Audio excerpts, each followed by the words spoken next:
Hello বন্ধুরা, good morning. সবাই কেমন আছো? আশা করি সবাই ভালো আছো। এই দেখো, আমরাও ভালো আছি, কারণ সকাল সকাল আমার সোনাময় মাম হাসিটা দেখে আমাদের সবার মন ভরে যায়।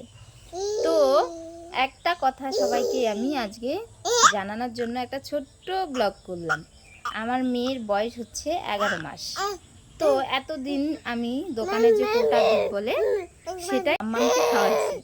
তো তারপরেও আমার মেয়ে কেমন যেন একটা শুকিয়ে যাচ্ছে, মানে শরীর হচ্ছে না। আর স্যারালাক যেটা বলে সেটাও খাইয়েছি।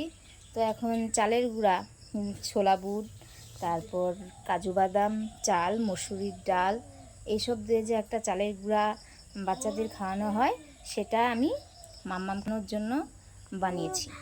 তো সেটা তো গরুর দুধ দিয়ে খাওয়াইতে হয়, আমার ছেলেকেও আমি খাওয়িয়েছি।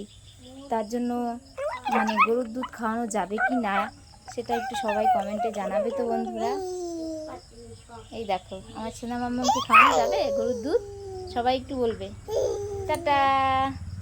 তুমি বলো বাবা টাটা, বলো টাটা। দেখো আমার মাম্মাম কি সুন্দর হাসি করছে, দেখো দেখো টাটা দিচ্ছে। হ্যাঁ, আবার বলো, আবার বলো।